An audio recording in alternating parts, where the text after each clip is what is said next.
Guys, welcome back. What's up? We got some great topics today. We're going to open it up with our top five wide receivers for the AFC and NFC. Isaac, why don't you get started? Let's get into the AFC. So, top five AFC wide receivers. I'm going to go from 5 to 1. At number 5, this is going to be a complete shocker to you, but I'm going with Brian Thomas Jr. This will be his third year playing for the Jacksonville Jaguars. Last year, it was a crap show. He looked like Mr. Alligator Arms, dropped so many balls, couldn't get it figured out with his quarterback, couldn't ever get on the same page with Lawrence. But man, there's just something coming out of the summer training camp right now where I'm just getting positive vibes from him. He's looking a little beefier, looking a little more bulkier, and I'm thinking that he is going to have a much better season than he did last year. I know he had that breakout year in his first year in the NFL, and last year it was just like I said, it was a complete crap show. So I'm thinking he can turn it around. At number 5, BTJ. Yeah, I definitely wasn't expecting that pick. Like you said, after the last season he had, he's not someone I would have put in my top five. But again, I'm excited to see who you put above him. But who were you debating on putting on that same level as him? Or who did he just beat out? Tough, man. With the AFC, there's hardly a handful of those top tier wide receivers. And you think about it when you're doing these rankings, and a majority of the top 10, the all star wide receivers are on the NFC. So there really wasn't anybody outside of him at number 5 that I'd feel comfortable with.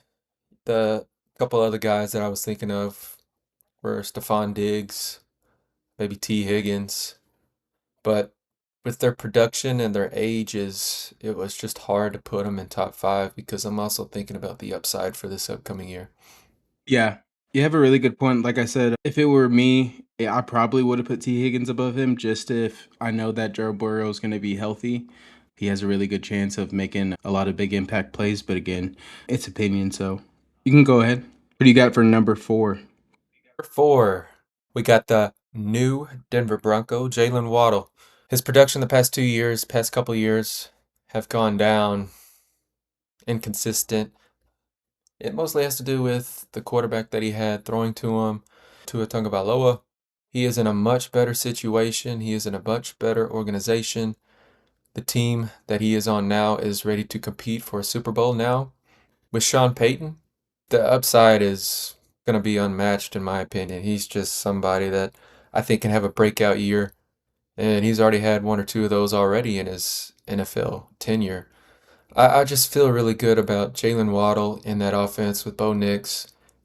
He's not going to have to come in and be the number one, which he had to be last year with the quarterback play that he had to deal with. He's got a competent quarterback as well as head coach. So stepping in at wide receiver number 2 on that team, which is crazy because then I would have the wide receiver 1, you would think, for that team in my top 5 rankings, but I don't. I think Jalen Waddle is the more complete wide receiver. I'm talking about Cortland Sutton. Out of those two, Jalen Waddle is just the more competent. He's got more upside. He's younger. He's faster. He's more flashier. He's got better hands. So at number 4, Jalen Waddle. Yeah, I think you said it perfectly. Him, Sean Payton, Bo Nix, just the way he's been able to play in the first half of his career. Like you said, being flashy, quick. I think he has real potential to be a top five, especially just in the AFC. So I think that's a really good pick. Number 3, the recently acquired receiver for the Patriots, A.J. Brown. It's crazy to see A.J. Brown back in the AFC, but here he is with the New England Patriots playing for his old head coach, Mike Vrabel. Drake May is going to be throwing him the balls. They already seem to be making a pretty good connection. They just had a highlight reel for a nice touchdown grab earlier today in training camp. There's just a lot of good vibes coming out of New England outside of the head coach. But I do think that in that offense for A.J. Brown, it's going to be a lot easier for him. You look at A.J. Brown, He was target sharing with Devontae Smith. You look at that in New England, there's really nobody outside of Romeo Dobbs, who they just signed also. And also that offense that they're rolling with is going to be a lot more favorable for him, I believe. Yeah, it's an insane situation all around. From the top, it was the worst kept secret in the NFL history at this point. NFL reporters were really working overtime to get that information, but just to speculate on what he's going to be able to do, you said it. He's going to be wide receiver number one, Romeo Dobbs at number two. They're going to be able to make real change in New England, and that's scary seeing what they did last year. Drake May, Mike Gravel, they're not going to be missing a step going into this next season, so they're looking really like a juggernaut at this point, and they're just seems like going to be right back to their winning ways. We talk about it. Some teams just know how to do it, just able to make the right moves, and it's going to be a scary sight to see, especially if you have AJ Brown, a huge beast that he is, going off with Drake May. Number two, got to include him. We're lucky I didn't put him at number one, but they would torch me if I did put him at number one. It's going to be Nico Collins coming in at number two in the AFC. Man, what doesn't this guy do? He's a tall threat. He's a deep threat. He's a strong threat. He's got sure hands. He's a great route runner. Man, I'm excited to see what Nico Collins can do this year. Now, his only knack was he's injury prone. Last year he played 15 games, so I'm not too worried about that coming into this year. He's still the number one alpha. We got Jaden Higgins. At number two, he should have a much bigger role in the offense this year, so hopefully that relieves some pressure off of Nico Collins. But man, I'm super excited to see what Nico can do. He had over 1,000 yards last year, and that's with CJ Stroud being the mediocre CJ Stroud. If CJ Stroud is making any progress in this offseason, he is going to potentially push to be the best wide receiver in the league. And hopefully, fingers crossed, I sound super optimistic right now, but I don't care. Hopefully, he can win and be the Triple Crown winner coming in at number two, Nico Collins. You really leave me at a loss for words there. I'm gonna let you have your moment. You know, it's been a little over a week since we've done this, so I don't want to go straight. I don't want to start it off like this, so I'm gonna let you have this moment. All right, Nico Collins. Obviously, he has a lot of upside. For him to accomplish a lot of these goals you're setting for him, you really have to have a quarterback willing to meet you halfway. And we've talked about it. I definitely have some doubts on that end of it, but you never know. I'm sure you're gonna have some disagreements whenever we get over to the NFC side. So I'm gonna let you have this one. Who do you got next? That's what the offseason is for. Hope Sounds good. until it's taken away. Hope. I'm right there with you. At number one, nobody like him. He's the true number one in the AFC. That's going to be Jamar Chase. No surprise here. He's the top dog. He's the alpha in the AFC and potentially in the whole league. Last year, you could say he had a down year. He was still highly productive.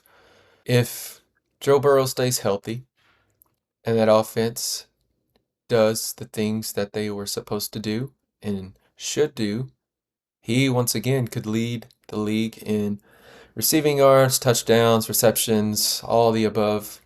Crazy to say after I was just gassing up Nico like that, but Jamar Chase, he's just on a whole nother level. He's on a whole nother tier. So coming in at number one in the AFC wide receiver rankings is going to be Jamar Chase. I know you can't have too much discrepancy with me in that one. Yeah, that one's a no-brainer. I love that pick, and I definitely didn't see it coming. You alluded to it earlier in the AFC. It's not like you have a bunch of choices. He's definitely in the argument for best in the not just AFC but the entire NFL. So that's a good one, and ultimately it's a good list. You definitely had me thinking there, but hey, that's what these are for. I'm gonna get into Wanted to my mix it up a little list. bit. I love it, man. All right, I'm gonna start with an honorable mention because obviously when you get to around five, there's like some debate. You said it. There's a lot more top tier wide receivers over here in the NFC. At number five, I had George Pickens, and at number six, that honorable mention, I had Amon-Ra St. Brown. So that was a tough debate for me. I know some people they're gonna have Amon-Ra way higher than this, possibly even up to the two spot. I think that's just outrageous. I think he's a great performer for his team. He makes some really great clutch plays, but as far as talking about I'm starting an organization and I'm picking a wide receiver to be my wide receiver number one, I'm not picking Amon-Ra St. Brown over George Pickens after seeing what he's did last year for the Dallas Cowboys, sharing opportunities with CeeDee Lamb. What are your thoughts on that? Knew it. I knew it. I knew it. I knew it. I'm interested. I'm intrigued to see where CD is, or if you've got him in your top five. But I am surprised that you do not have St. Brown in your top five. Man, he's just so consistent and year in and year out. To me, he's been that number one. But you could say there is somewhat of a concern of in the big moments, does he step up consistently?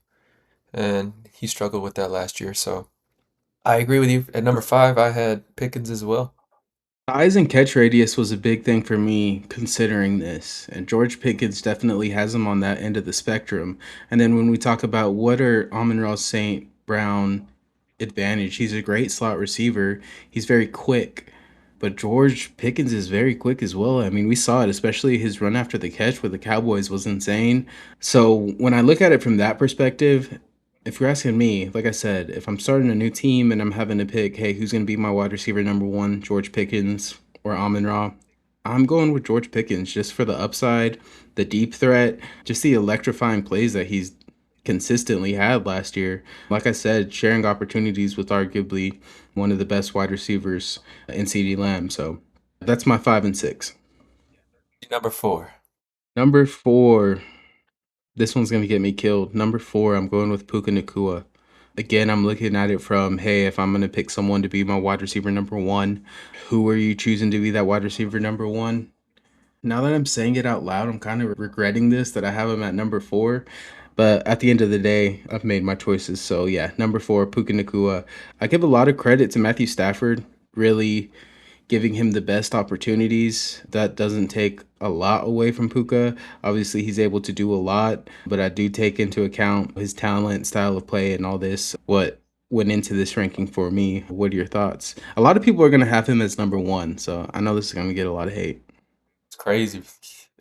You have not felt the fear of playing against Puka Nakua in fantasy football on any given week. And let me tell you, that's the most scariest thing in the football world is playing against Puka Nakua. This guy is, man, that's I was not expecting you to put him that low. Now Thinking like, okay, I'm very interested to so see who you have above him. let's continue this list and let's think about now how would these wide receivers perform if they had an MVP quarterback throwing to them? That's my whole point behind this. So these people I'm about to name, would they be as productive, if not more productive, if they had Matthew Stafford throwing to them? You get where I'm coming? You get where I'm coming from? Yeah, I see your point. I think Uh, Nakua is quarterback proof though. I agree. I agree. I'm not saying that it's just the quarterback, but I am saying that he is very like these other people. Okay, I'm gonna go to the next one. Number 3. If CD Lamb has Matthew Stafford throwing to him, you're telling me he would be less productive than Puka Nakua? Be honest. I would say his production would be slightly less. Interesting. And you attribute that to just Puka's ability to get open in tight space and his positioning. That's really his bread and butter. Or Yeah. what do you attribute that to? I think at this time in both of their careers, man, it's crazy to say, but CD has seen some dips in his production. It's got to do with injuries. But outside of what that 2023 season where he almost lit up the stat line with 2,000 yards receiving, he just has not been clicking on the same cylinders. And Puka has been continually rising in the wide receiver rankings and his productions and what he's been able to do, yards after the catch. Whenever we see Matthew Stafford throw in Nakua's direction, it's pretty much guaranteed that he's probably going to catch it. And those contested catches, CeeDee Lamb has those, but to me, man, Puka, it's hard to beat him in those contested catches. Hold on, I'm trying to pull up some stats here. Uh-oh. Also, you got to think about the type of offenses they both run. Cowboys are a very receiver-friendly offense. They run a lot of, what is it, 11? 11 personnel, which is one running back, one tight end, three receivers. And the Rams, they're more of like a 13. So one running back, three tight ends, one receiver. Usually, that's their bread and butter. So I'm thinking with those types of offenses, would CD succeed, be as good, if not better, than Puka Nakua in that type of offense? Yeah. Puka Nacua, he's got, I think it's 3 seasons under his belt. CeeDee Lamb's rookie year, 74 receptions, 935 yards. Puka Nacua's rookie year, 105 receptions, 1,486 yards. CeeDee Lamb's second season, 1,102 yards, 79 receptions, 6 touchdowns. Puka Nacua's sophomore campaign, 79 receptions, 990 yards, 3 touchdowns. Third season for CeeDee Lamb, 107 receptions, 1,359 yards, 9 touchdowns. Puka Nacua's third season, 129 receptions, 1,715 yards, 10 touchdowns. That's insane. At the same time, I'm going to stick to my guns just because I feel like, obviously, Dak, the injuries, the up and downs of his career, he is a solid QB1, but he's nowhere MVP level Matthew Stafford. But, anyways, I don't want to spend the whole show on this. Let's go ahead and go to number 2. Above number 3 at CeeDee Lamb, I have Justin Jefferson. For me, he's still top 2 in the NFL. If he has a capable quarterback, he's just next level. So that's my pick, Justin Jefferson. I don't have too much on that. It's going to be an interesting season coming up. Obviously, you've got JJ McCarthy, Kyler Murray at each other's throats trying to compete for this job. So you've got to think Justin Jefferson's chemistry is going to really be an important factor on that decision being made. Absolutely. It's got to be Kyler Murray throwing him the ball. If I'm Kevin O'Connell, there's no QB battle this offseason. There's no, oh, we'll wait and see. It's Kyler Murray. JJ, he's Dookie Water. Top 10 pick a few years ago, injured. And man, he's just his presence in the locker room. There was a clip a few weeks ago showing the differences in how Kyler Murray responded and how he responded. And it's just, man, this guy, this guy's gonna lead the Vikings? There ain't no way. So it'd be Jetta's best interest if Kyler Murray was throwing them the ball. And he's gonna have a bounce back year. Absolutely. He's like you said, I don't know if he's top 2 currently, but in the whole league, but in the NFC, absolutely. Just what he's been able to do, who he is, the opposing defenses, they're always going to be worrying about where he is lined up, what he's going to do, double teams, whatever they got to do.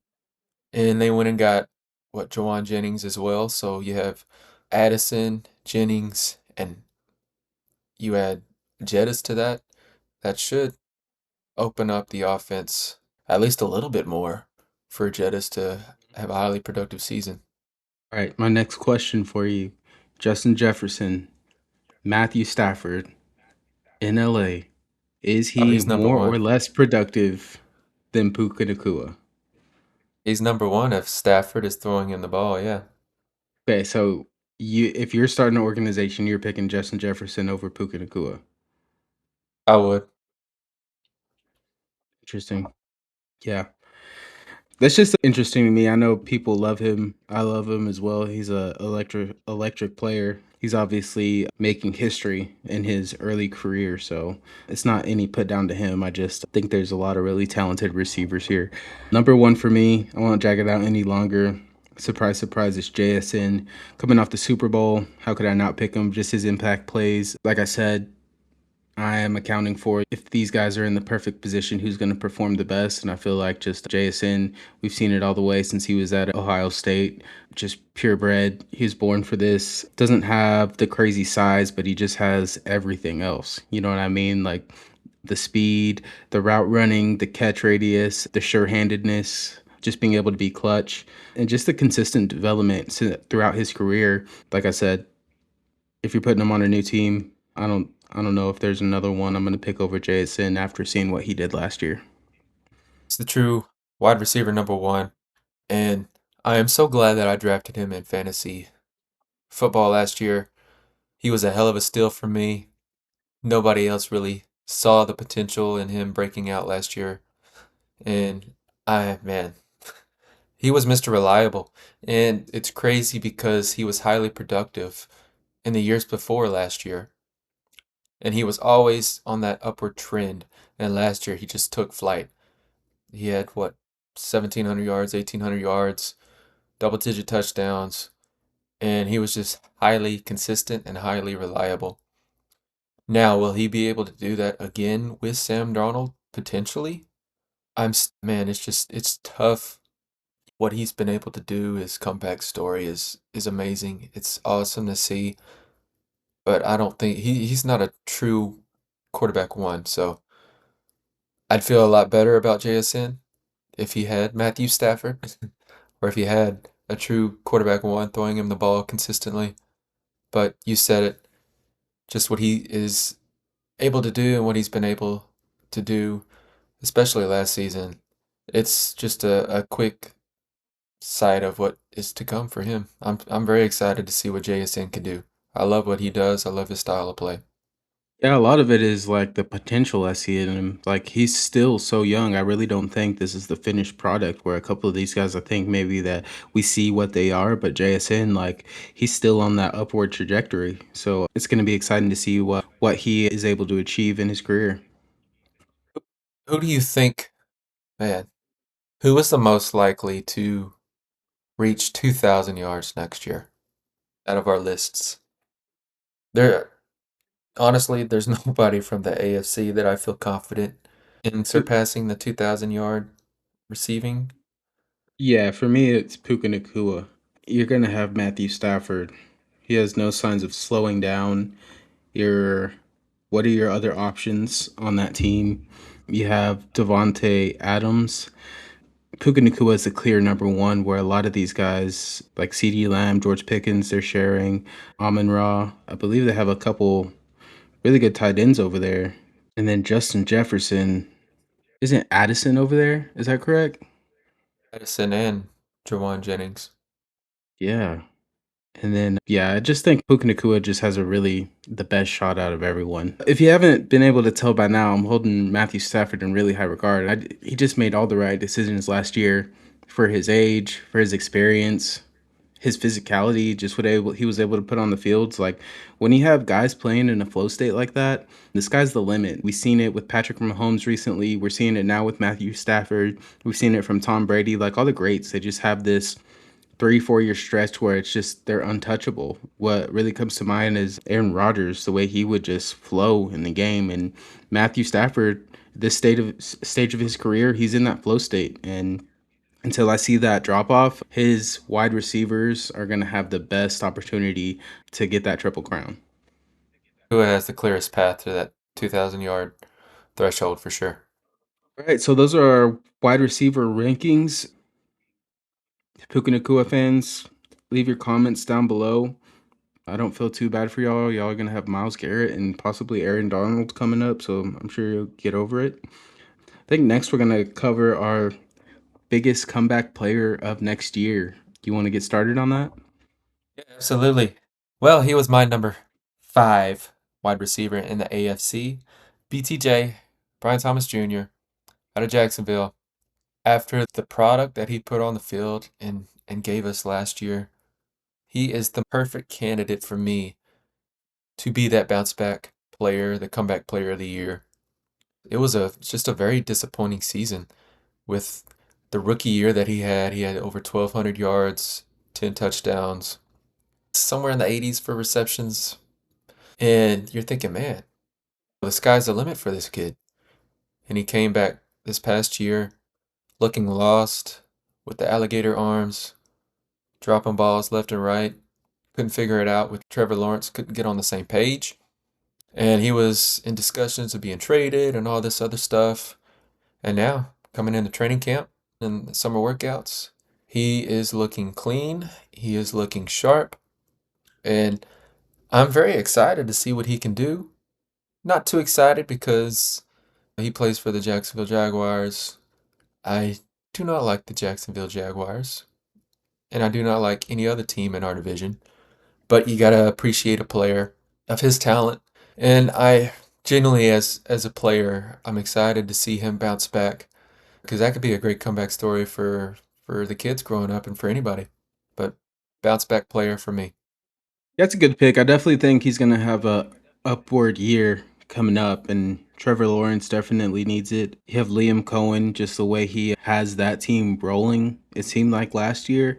It's only up from here, in my opinion, for not just him but that entire organization. So that's gonna be a pretty safe pick. My comeback player is really.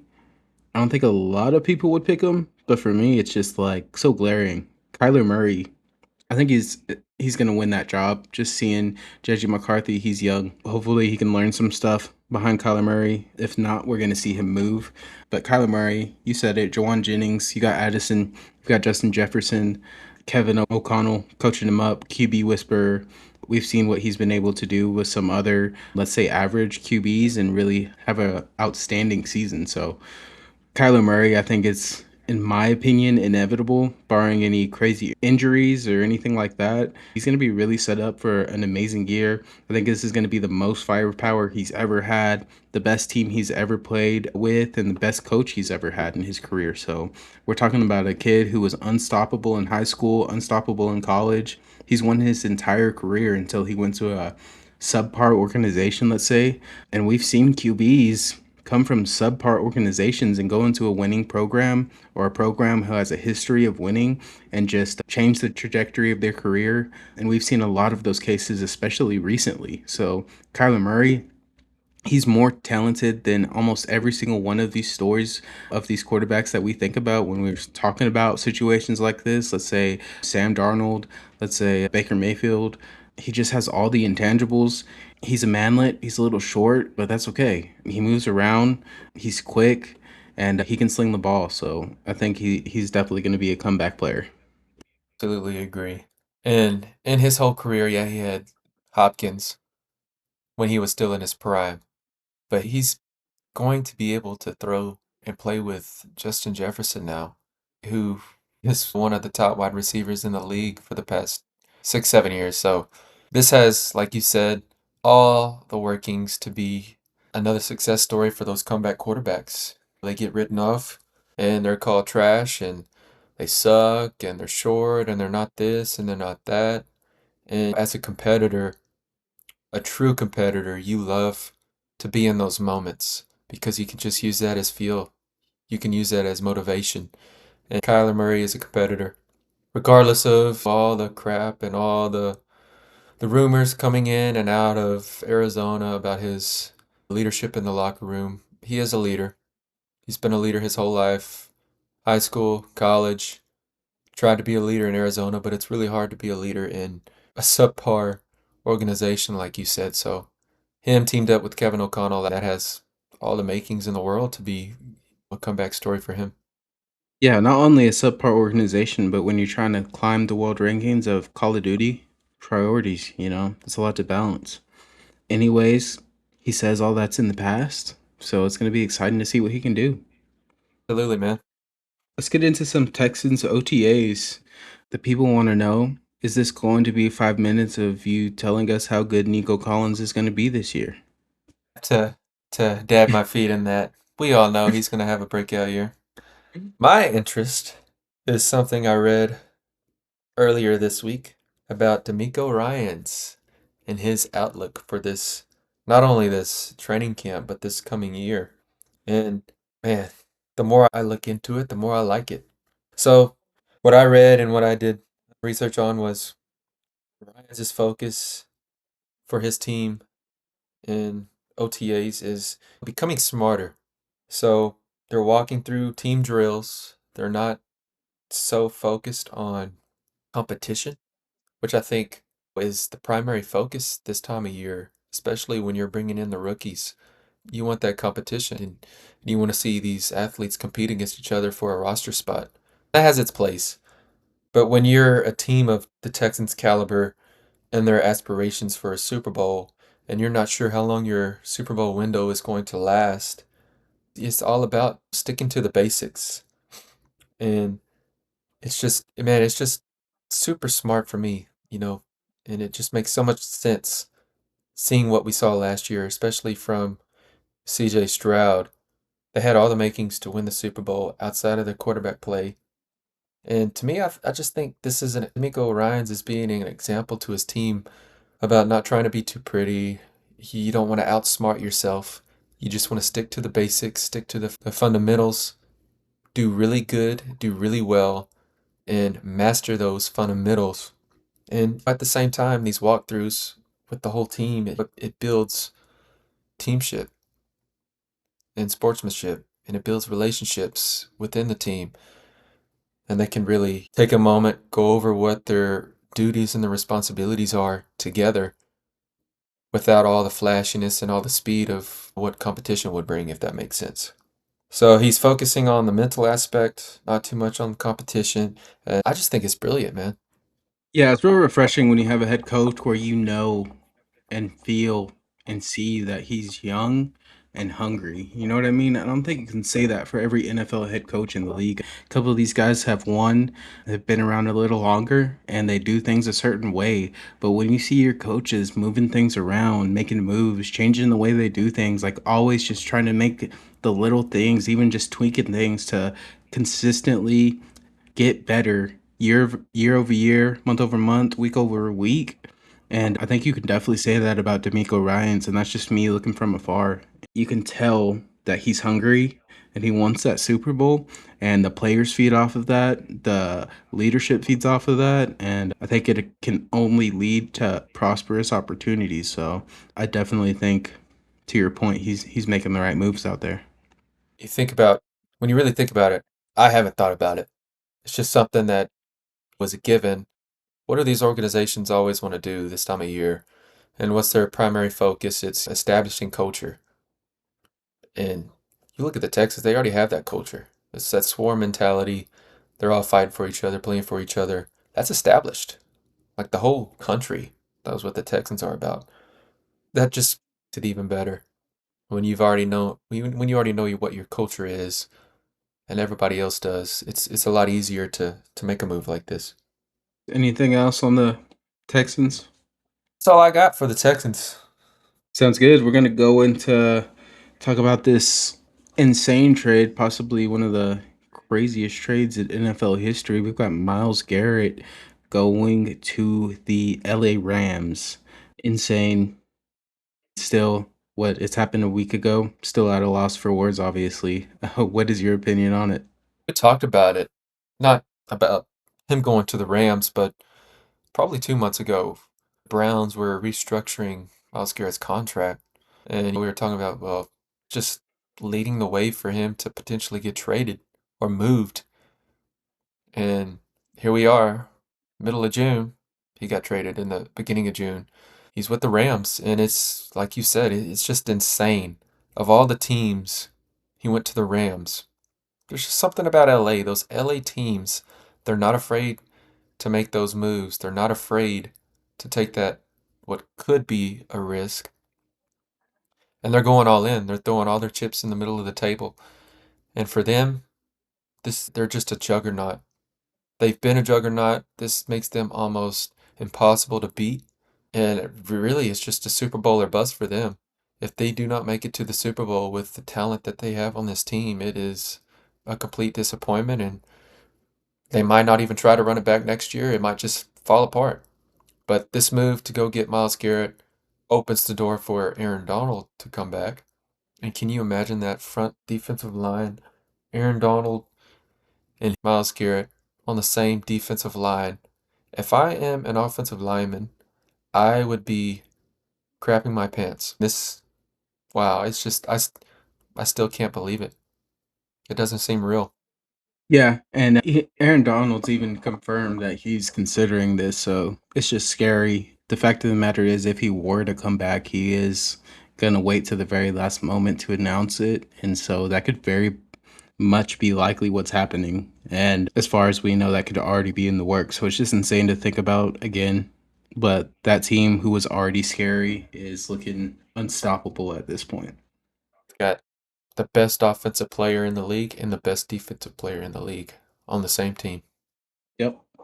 Next, we got AJ Brown. Surprise, surprise, over in New England. We touched on that a little bit whenever we went over your AFC, the impact he's going to be able to make out there. Anything you want to add on that?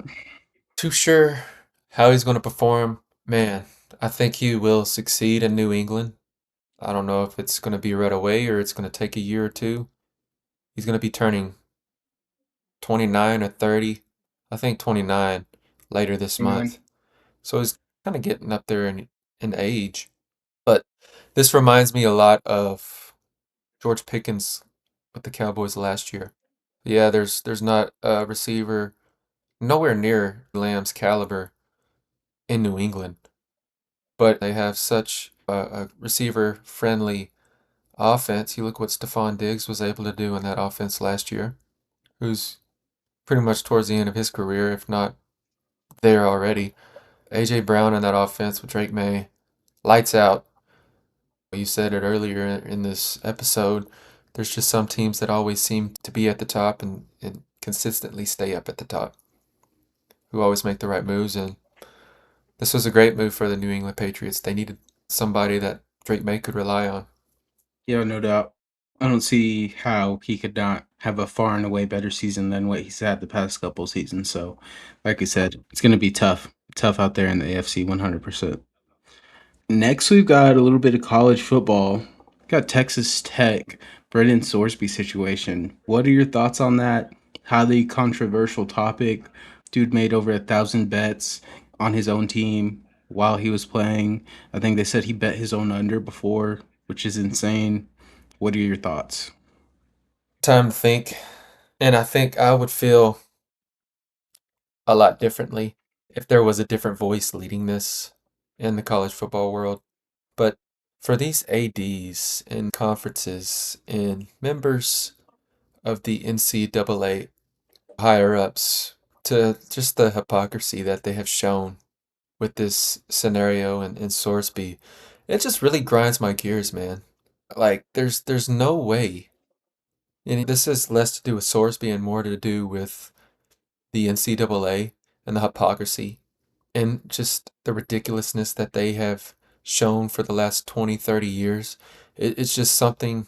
It's like, how dare the NCAA and the higher ups and the chair people in the NCAA go off and say all this stuff about Texas Tech and Sorsby.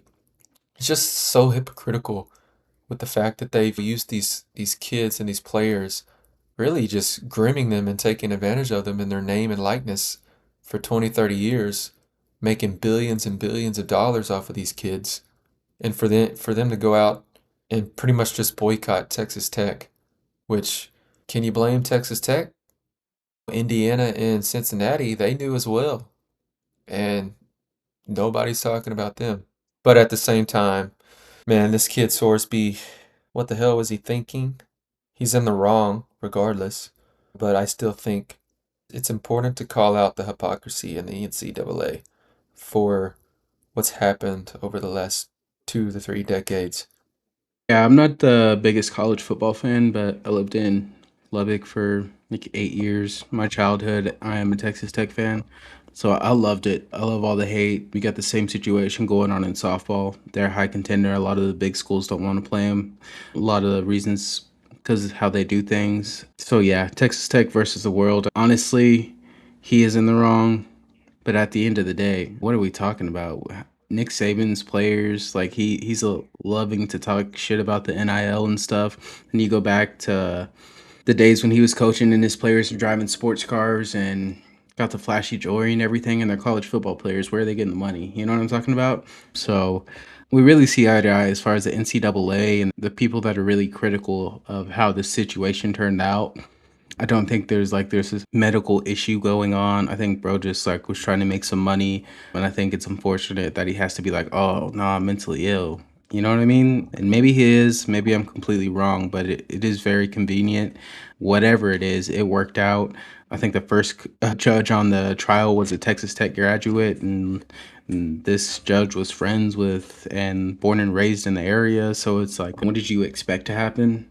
At the end of the day, I am happy that it worked out for Texas Tech. I'm not saying that they're going to be a really great contender. What they had going for them last year was really the first time they've been relevant in the last 20 years since Crabtree was over there doing his thing. So obviously I want to see them relevant, and if we're paying for players and that's where we are, then yeah, we're going to pay for Sorsby, and we're going to cover up his gambling stuff and put a stop to it and try to make things work so they can stay relevant and win. That's where we are at this point, right? The best players go to the highest bidder. So if that's where we are and that's what we're doing, why is it an issue when Texas Tech is now doing it? That's my opinion. You bring a good point. We've been calling for this NIL. That's the world that we live in college football now. If you want the best player, you got to go and pay them, and you got to go and get them, and pay them a pretty penny as well. So just the hate that Tech's been getting because they're doing that, it's like, are you kidding me? Like, are you kidding me? You've been calling for this for years, and now you're bitching when Tech is doing it. You're just mad you can't do it. So yeah, I'm right there with you. That's pretty much what we had for football today. Now we're going to do a little bit of preview of the card for UFC Freedom 250.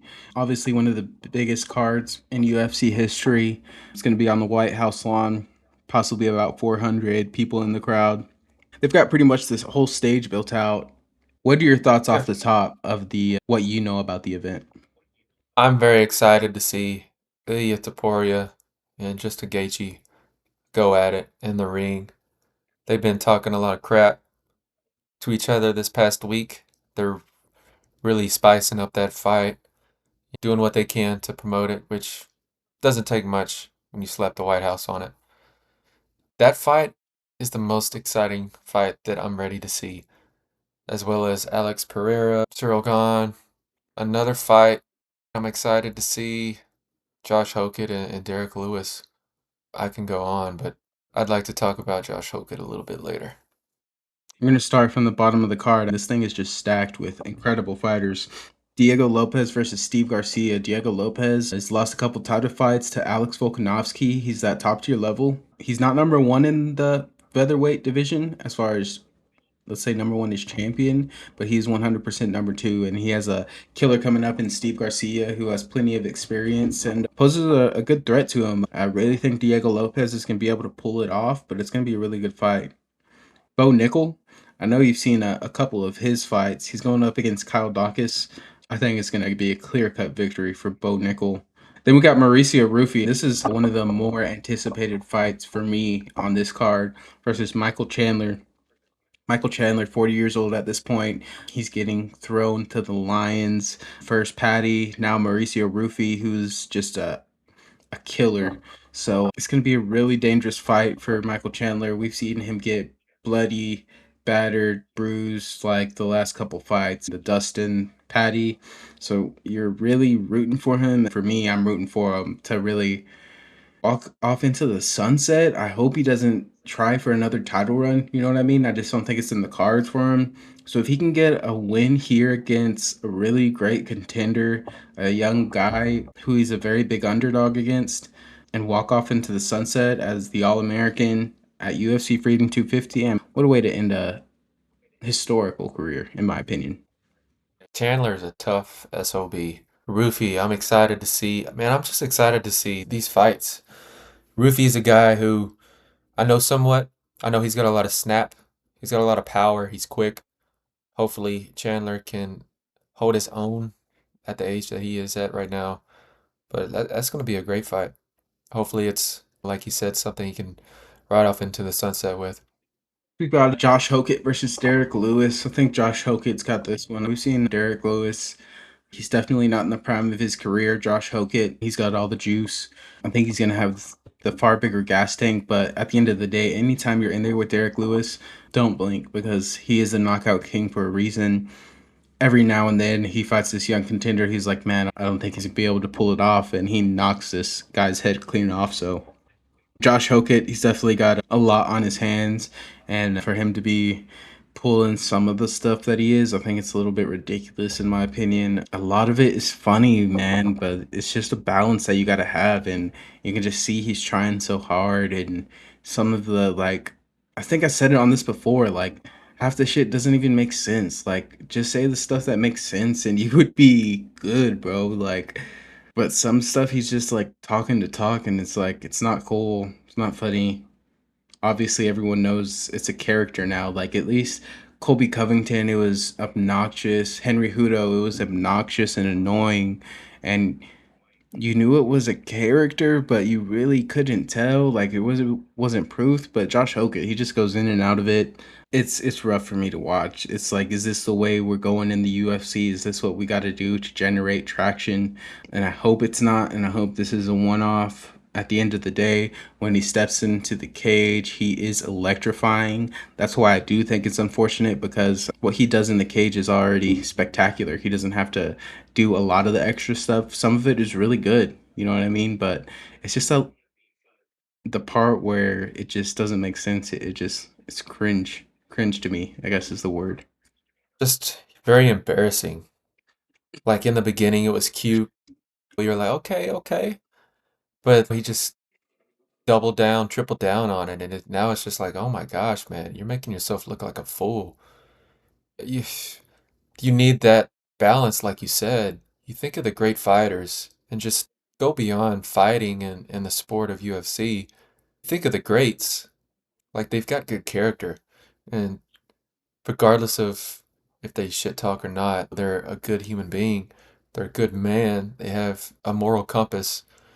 You think of Max Holloway, Yuri Prohaska, Alex Pereira. These guys, they talk shit, but they're a good person. They've got a character. They got a moral compass. And to me, Josh Hokett, he's got a lot of skill and a lot of talent, but he just doesn't have that.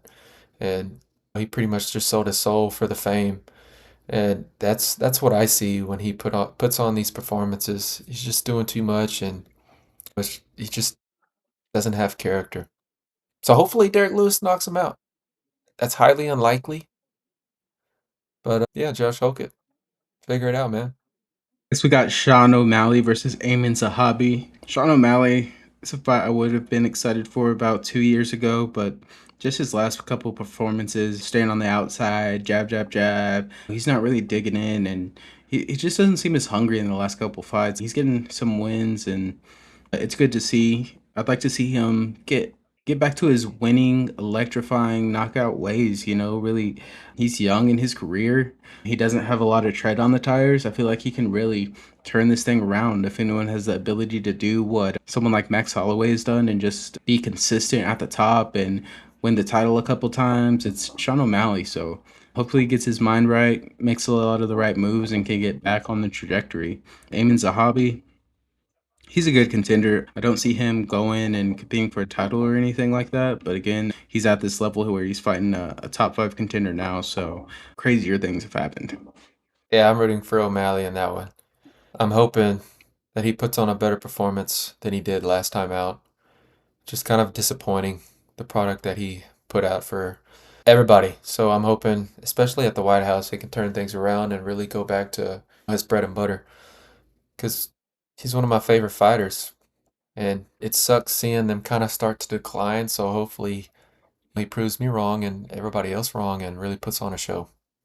Next, we got Alex Pereira versus Cyril Gahn. Highly anticipated, Alex Pereira's heavyweight debut. I don't know if you've seen the photos and videos, but that dude is looking juicy right now. Like, he is extremely thick. He does not look anything like what he did at light heavyweight, let alone middleweight. So it's going to be really interesting. He looks slow in the footage. Is that being done on purpose? I don't know. All I know is he's still going to have that knockout power.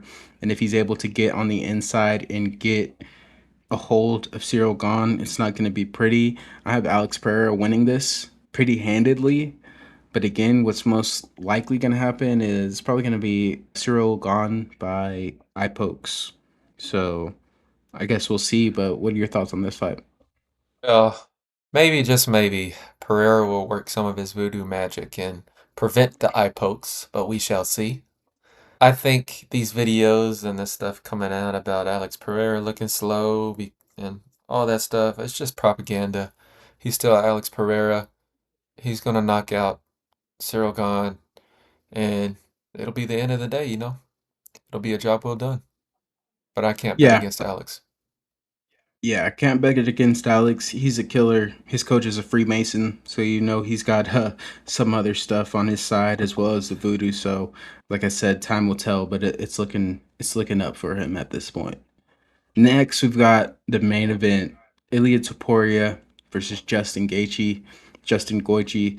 It's gonna be a really interesting one, man. I do think Ilya Taporia takes it pretty early. He's a monster. I don't think we've seen anything like him. He calls his shots, and every time delivers. If he's saying it's going to be a first round knockout, I don't know if it's going to be in the first round, but it is going to be a knockout. Justin Gaethje, we know he's durable, but at the end of the day, he got knocked out by Max Holloway, who is not a knockout artist, and Ilya Taporio has the touch of death.